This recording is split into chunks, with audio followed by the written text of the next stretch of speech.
Good morning students. Now we are going to explain next topic of chapter rotatory motion of a rigid body of physics. अभी तक हम लोग दो parts दो lecture complete कर चुके हैं rotatory motion of a rigid body chapter से. सो अब हम लोग स्टार्ट करेंगे next topic radius of gyration. Radius of gyration में दो डेफिनेशन है. एक डेफिनेशन है फार्मूला के बेस्ड पे ये 3 लाइन, और एक डेफिनेशन जो एक्चुअली उसका डेफिनेशन परिभाषा होता है. So what is radius of gyration. Radius of gyration को हम लोग के से डिनोट करते हैं. क्या होता है? सो पहले थ्योरी रीड करेंगे तब एक्सप्लेन करते हैं. ROG that is the radius of gyration of a body about a given axis is that distance at which if all of the mass of the body were concentrated. Radius of gyration कोई भी body का क्या होता है, कोई axis को देख के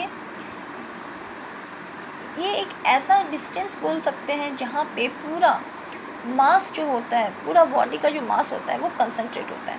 ठीक है, कंसंट्रेट मतलब एक जगह आ जाना, इकट्ठा होना. ठीक है, एक जगह पे टोटल बॉडी का mass. It would have same moment of inertia. इसका मोमेंट ऑफ इनर्शिया सेम होता है. ठीक है, जो मोमेंट ऑफ इनर्शिया बॉडी का होता है, जो बॉडी का मोमेंट ऑफ इनर्शिया होगा वही moment of inertia radius of gyration का भी होता है. और मोमेंट ऑफ इनर्शिया क्या होता है, क्या सिंबल, क्या फॉर्मूला, क्या डायमेंशन लास्ट वीडियो में क्लियर हो चुका है. So I equal to M K square. वैसे हम लोग जान रहे हैं I equal to M R square. ठीक है, M for mass of the body, R distance of the body. ठीक है, डिस्टेंस बिटवीन बॉडी से लेके और डिस्टेंस हम बोल सकते हैं सेंटर तक. सो I से डिनोट करते मोमेंट ऑफ इनर्शिया को. सो I इक्वल टू ये फॉर्मूला तो है मेन. एक और फॉर्मूला है M K square. M mass of the body, K radius of gyration. So हम लोग जान रहे के रेडियस ऑफ जायरेशन है और हम लोग वही देख रहे हैं. सो के क्या हो जाएगा, के हो जाएगा के स्क्वायर हो जाएगा आई बाई एम, क्योंकि इसके साथ है तो एम नीचे रह जाएगा. तो K square equal to I by M. Square हटेगा तो रूट लगेगा, तो रूट आई बाई एम. ठीक है, अब एक फार्मूला के बेस पे इसका डेफिनेशन होता है कि radius of gyration of a body about a given axis is defined as the square root of the mean of the square of distance of various particle of the body from the axis of rotation. जहाँ पे body axis में rotate कर रहा है, क्योंकि ये जो chapter इसमें हम लोग क्या देख रहे हैं, स्ट्रेट लाइन में रोटेट नहीं, राउंड राउंड रोटेट करता है सर्कल में. तो जब सर्कल में बॉडी रोटेट कर रहा तो रेडियस ऑफ जायरेशन कोई भी बॉडी का दिया हुआ एक्सिस में क्या होता है, स्क्वायर रूट उसका डिस्टेंस का बाय कितना उसका टोटल नंबर है बॉडी का. So K equal to root under square root है, रूट अंडर किसका, डिस्टेंस का square, square of distance of various particle. बहुत सारा पार्टिकल है तो आर, पहला फर्स्ट पार्टिकल का डिस्टेंस R1, सेकेंड पार्टिकल का डिस्टेंस R2, थर्ड पार्टिकल का डिस्टेंस R3, ऐसे ही सो मच होते रहेगा. तो R1 square, R2 square, R3 square by N. N क्या है, नंबर ऑफ पार्टिकल्स. ठीक है, ये एन है क्या, ये एन है नंबर ऑफ पार्टिकल, कितना सारा पार्टिकल्स है. ठीक है, तो R1 by R2 plus R2 plus R3 plus dot dot dot by N, और ये सब होगा रूट के अंदर. ठीक है, एन भी रूट के अंदर है.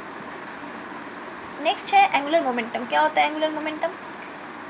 एंगुलर मोमेंटम को एल से डिनोट करते हैं. ठीक है, तो एंगुलर मोमेंटम होता है क्या, quantity of rotation of a body which is product of its moment of inertia and it's angular velocity. Moment of inertia I से डिनोट करते हैं, एंगुलर वेलोसिटी को ओमेगा से डिनोट करते हैं, और वी तो वेलोसिटी का होता है ये सिंबल.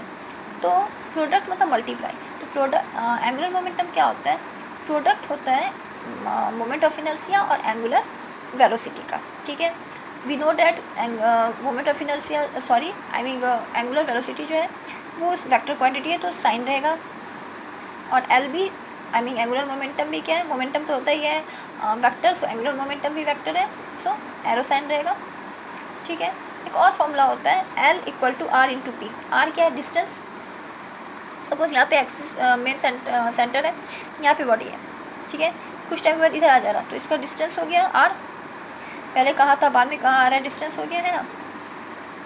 यहाँ से मान लो, फिर से क्लियर कर रहे हैं, मान लो यहाँ पे कोई बॉडी है. ठीक है, ये इसका सर्कल है, सेंटर है, तो दोनों के बीच का डिस्टेंस आर. मान लो यहाँ पर बॉडी आ गया, तो ये तो सेंटर है, तो यहाँ से लेके बॉडी तक का बीच का distance R. R into P. P क्या है, लीनियर मोमेंटम. क्या होता है linear momentum, M into V. हम लोग जान रहे लीनियर मोमेंटम क्या होता है, एम इंटू वी. तो ये linear momentum M into V. तो linear momentum vector so arrow sign, distance vector arrow sign, I mean displacement वाला बात हुआ, एंड एल तो होगा ही angular momentum vector, so arrow वाला साइन रहता है। और हम लोग मल्टीप्लाई हटा के एंगल देखेंगे तो R P sine theta, theta क्या है, किसके बीच का एंगल है, तो लीनियर मोमेंटम और डिस्टेंस के बीच का जो एंगल है that is theta. Okay, linear momentum जो होगा और डिस्टेंस के बीच का जो एंगल होगा, ठीक है, एंगल होगा वो हो जाएगा थीटा। नेक्स्ट हम लोग देखते हैं, सो एक और फॉर्मूला मोमेंट ऑफ इनर्शिया और एंगुलर मोमेंटम का बीच का रिलेशन भी बोल सकते हैं। तो एक ये फॉर्मूला है एंगुलर मोमेंटम का और एक ये fix I dot omega, I mean angular velocity, और इसी पे ये डेफिनेशन भी है एंगुलर मोमेंटम का। नेक्स्ट है law of conservation of angular momentum. अगर हम लोग जान रहे हैं 9th क्लास से कि कंजर्वेशन ऑफ एनर्जी क्या होता है, तो energy neither be created nor be destroyed, it can only convert one form to another form. Energy ना तो स्टार्ट होता है, क्रिएट होता है, ना तो वो ख़त्म होता है, वो सिर्फ एक फॉर्म से दूसरा फॉर्म में कन्वर्ट होता है। तो law of conservation of angular momentum क्या होता है, लीनियर मोमेंटम नहीं बात कर रहे, पी का नहीं, एंगुलर मोमेंटम कैपिटल एल का क्या होता है, तो नेट का मतलब टोटल एंगुलर मोमेंटम जो कोई भी आइसोलेटेड सिस्टम का होता है। आइसोलेटेड का मतलब होता है, थर्मोडायनेमिक्स में भी हम लोग देखें आइसोलेटेड मतलब सेपरेट, अकेला रहता है, ठीक है, तो वैसा आइसोलेटेड सिस्टम, और यहाँ पे आइसोलेटेड का मीनिंग होगा कि उसमें कोई भी टॉर्क जो है वो नहीं होगा, एक्सटर्नल टॉर्क, बाहर से कोई टॉर्क नहीं होगा, ठीक है। टॉर्क एक टाइप का हम लोग बोल सकते हैं कि फोर्स ही होता है, तो वो नहीं होगा, ठीक है। तो क्या होता है कि नेट एंगुलर मोमेंटम जो कोई सिस्टम का होगा वो हमेशा कांस्टेंट रहेगा, आई मीन फिक्स रहेगा, वही है law of conservation of angular momentum, ठीक है। Law of conserve, CONSE RAVATION, CONSERVATION, conservation of angular momentum. So the net angular momentum of an isolated system, isolated system मतलब external force नहीं, sorry external torque नहीं है, always remains constant रहता है। तो क्या होगा, dl/dt equal to 0, so dl/dt क्या होगा, 0 होगा, क्योंकि चेंज टाइम की, dl/dt का मीनिंग क्या हुआ, टाइम के रिस्पेक्ट में एंगुलर मोमेंटम क्या होगा, 0 होगा, टाइम के रिस्पेक्ट में एंगुलर मोमेंटम चेंज नहीं होगा, मतलब फिक्स है, मतलब कांस्टेंट है, यही है law of conservation of angular momentum. dl/dt equal to 0, यहाँ पे l एंगुलर मोमेंटम वेक्टर है, सो एरो साइन रहेगा, but time is not vector quantity, so यहाँ पे साइन नहीं रहेगा।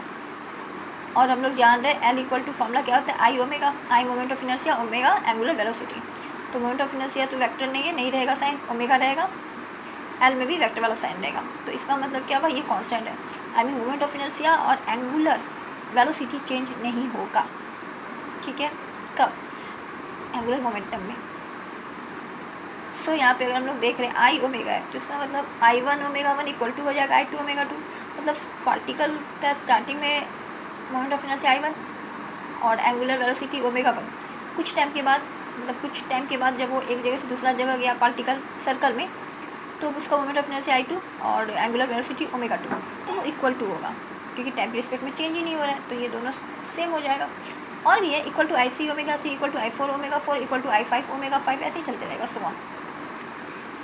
नेक्स्ट टॉर्क, टॉर्क क्या होता है, टॉर्क का एक और नाम मोमेंट ऑफ फोर्स भी है, टॉर्क का एक और नाम मोमेंट ऑफ फोर्स भी है। It is defined as the product का means multiply, product of the magnitude of the force acting on the particle and the perpendicular distance of the application of the force from the axis of rotation of the particle, okay। so क्या होता है torque, torque एक तरह का बोल सकते हैं कि फोर्स वाला बात है, टॉर्क का एक और नाम है मोमेंट ऑफ फोर्स। ये होता है क्या, ये एक प्रोडक्ट मीन्स मल्टीप्लाई किसका, तो फोर्स जो पार्टिकल पे लग रहा है फोर्स का, multiply perpendicular distance, perpendicular distance कहाँ पे, रोटेशन जो पार्टिकल कर रहा है उस पर जो फोर्स लग रहा है वहाँ से, ठीक है। तो टॉर्क या मोमेंट ऑफ फोर्स क्या है, सिंपल फोर्स जो पार्टिकल पे लग रहा है इनटू परपेंडिकुलर डिस्टेंस। सो टॉर्क को हम लोग टाउ बोलते हैं और ऐसे हम लोग रिप्रेजेंट करते हैं, torque is a vector quantity, so arrow sign equal to force का एफ होगा एंड परपेंडिकुलर डिस्टेंस का आर होगा।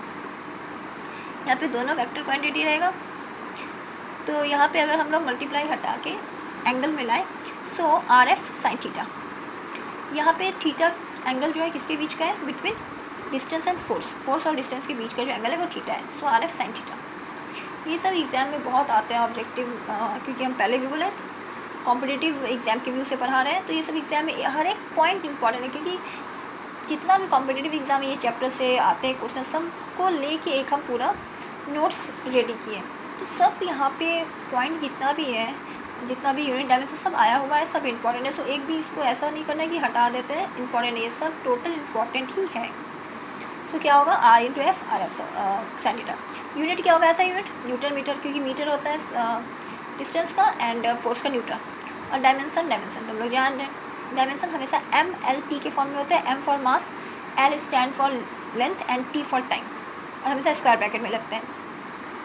तो फोर्स क्या होता है, फोर्स का अगर हम देखें तो ML/T-2, ठीक है। यहाँ पे अगर हम फोर्स का देखो तो ML/T-2 कैसे, तो फोर्स का होता है M × A, ठीक है। फोर्स का होता है क्या, फोर्स का होता है mass into acceleration, Newton second law से।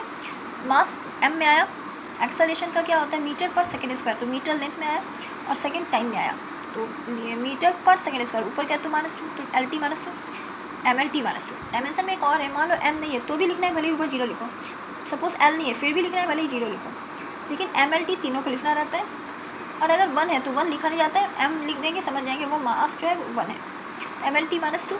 और डिस्टेंस मास में नहीं आएगा, टाइम में नहीं आएगा, लेंथ में आएगा, तो एक L, M L1 और डिस्टेंस का एक L2 हो गया, और T-2।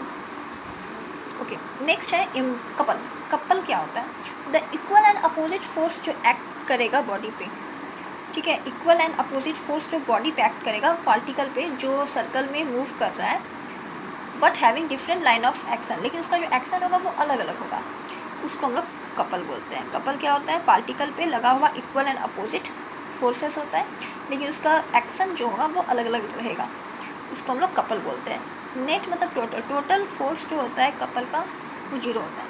मान लो एक पार्टिकल पे बहुत साइड से फोर्स लगा, एक सर्कल है, इसमें पार्टिकल यहाँ पर है, ऑब्जेक्ट कुछ टाइम के बाद यहाँ आया, कुछ टाइम के बाद आया, जितना भी साइड से फोर्स लग रहा, तो टोटल फोर्स नेट फोर्स का जो कपल होगा वो 0 होगा। ये याद करने वाला लाइन है, इससे आते हैं क्वेश्चन। नेक्स्ट है इंपॉर्टेंट टेबल।